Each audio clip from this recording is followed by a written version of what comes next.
Archaeologists examining a Roman-era mummy in Egypt found something that had never been recorded before. Inside the man's abdomen was a fragment of papyrus. It was not a prayer from the Book of the Dead. It was not a magical spell written for the journey into the afterlife. The surviving Greek words came from Homer's Iliad, one of the most famous stories ever written. The fragment belonged to Book 2, the section that lists the commanders, kingdoms, and ships gathering for the war against Troy. Someone had placed part of that ancient war poem inside a dead man's body and sealed it there for roughly 1600 years. The discovery was made at Al-Banasa, in Middle Egypt, the site of the ancient city of Oxyrhynchus. For more than a century, Oxyrhynchus has been famous for producing lost writing, but no one expected one of its most important texts to appear inside a mummy. The man's identity is still unknown. Why he was buried with Homer is unknown. And the strangest question remains unanswered. Was this fragment selected because of what it said, or was the greatest poem of the Greek world simply reused as material for the dead? Oxyrhynchus was once one of the most important cities in Greco-Roman Egypt. Its name came from a fish that was sacred in the region, but the city became famous for something far more fragile: papyrus. The dry soil preserved letters, tax records, contracts, private notes, religious texts, poems, plays, and books that would have rotted almost anywhere else.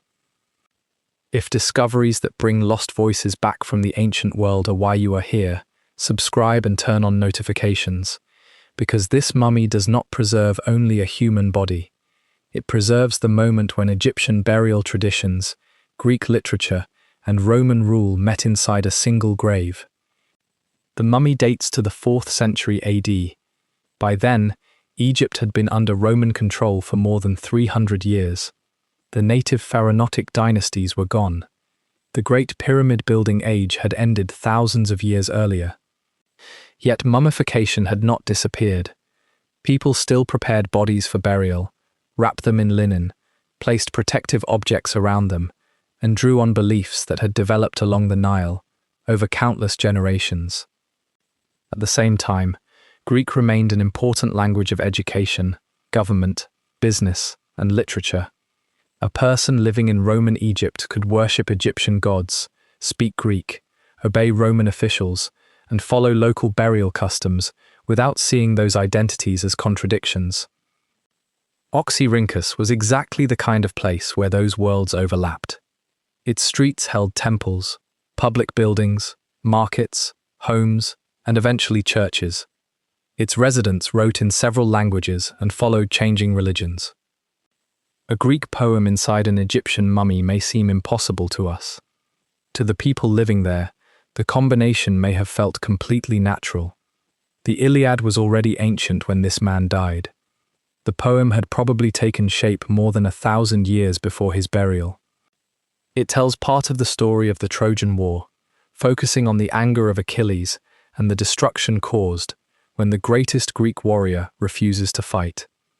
But the papyrus did not contain the poem's most famous duel, or the death of Hector. It came from Book 2. This section includes what scholars call the Catalogue of Ships.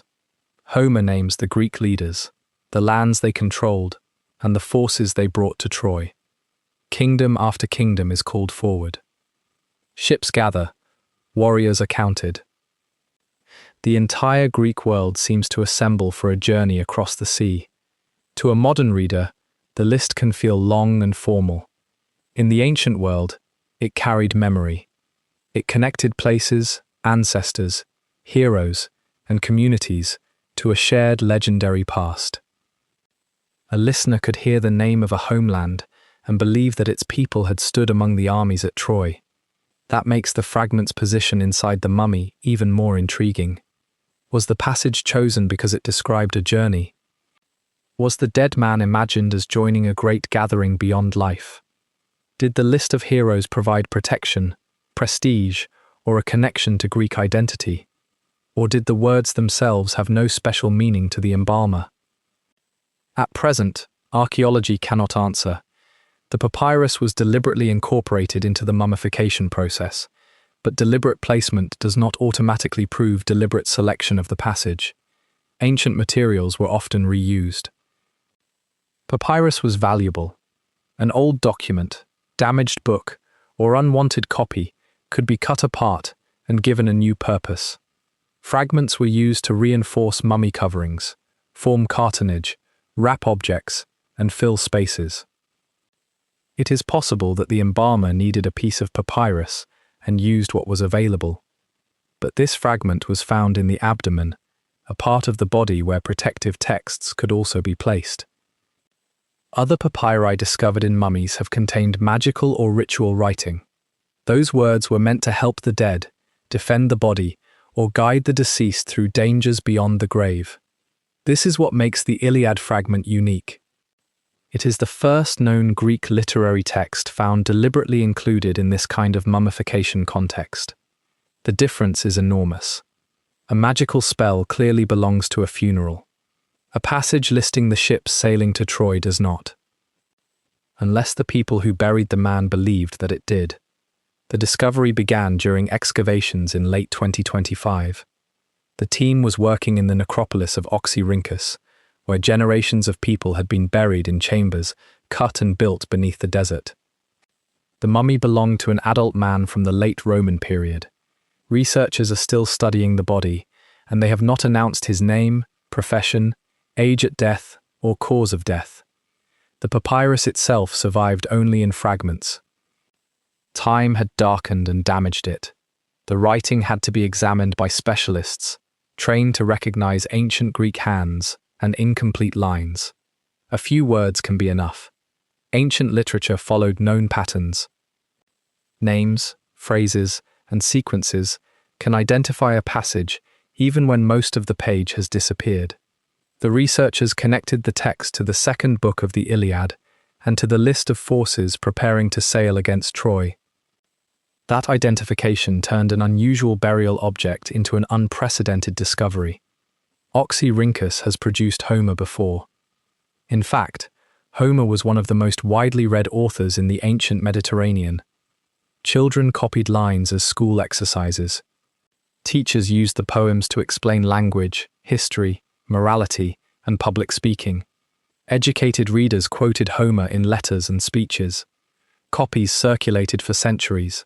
The surprise is not that the Iliad reached Egypt. The surprise is where this copy ended. The city has preserved an enormous archive because residents threw papyrus into rubbish heaps beyond the inhabited area. When British archaeologists Bernard Grenfell and Arthur Hunt began digging there in the 1890s, they found mountains of written material. Some fragments preserved lost plays and poems. Others recorded rent, taxes, court disputes, marriages, purchases, prayers, and complaints. Most were not grand literature. They were the paperwork of ordinary life. That mixture is why Oxyrhynchus matters. It preserves both the books people admired and the documents they used once and discarded. The mummy fragment sits between those two categories. It came from a famous literary work, but it may have survived because someone no longer needed it as a book. The papyrus could have been old, torn, or incomplete before it entered the tomb. Its final reader may not have been the dead man at all.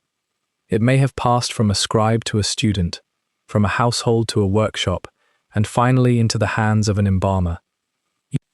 Each stage stripped away part of its original purpose. Then burial preserved it.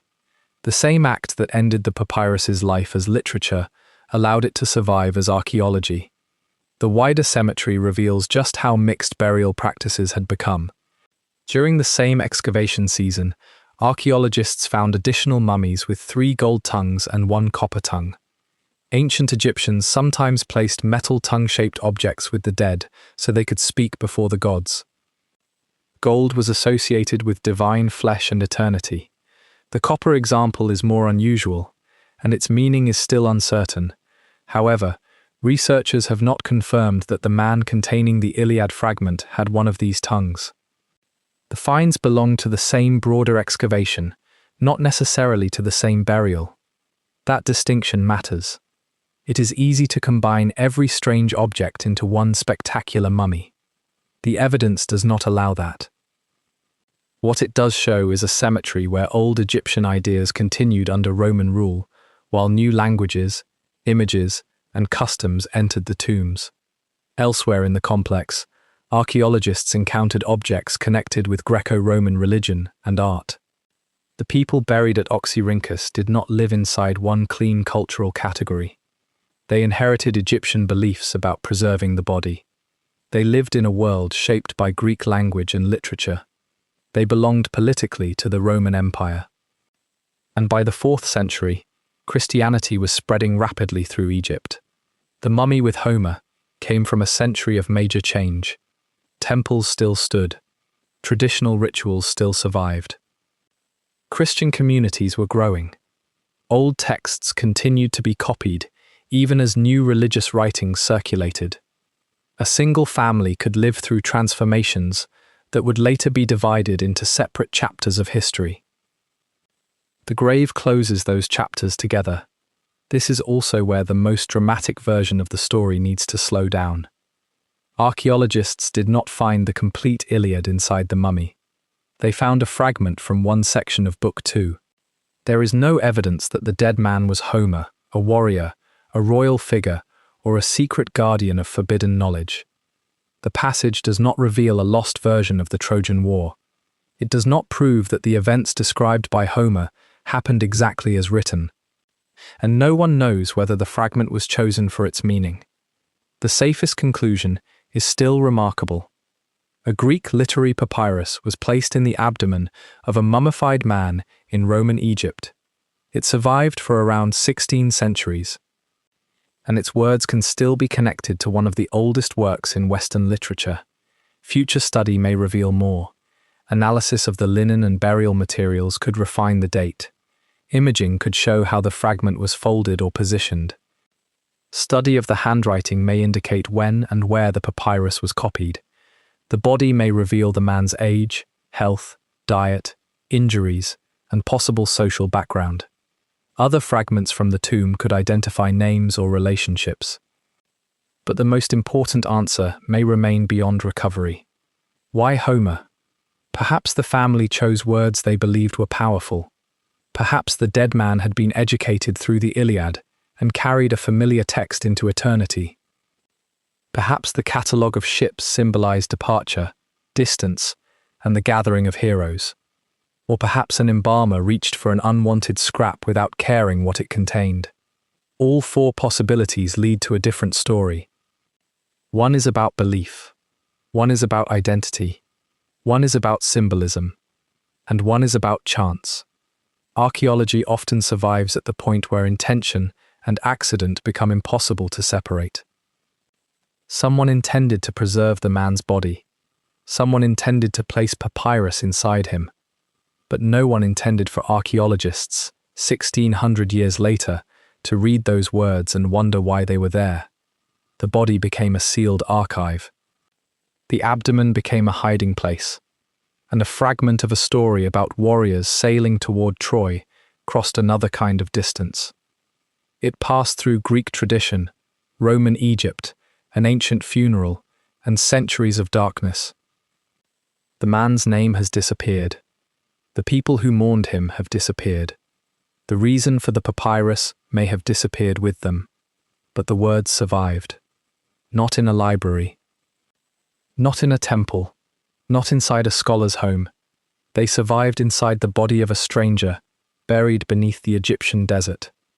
The next investigation is waiting on screen now.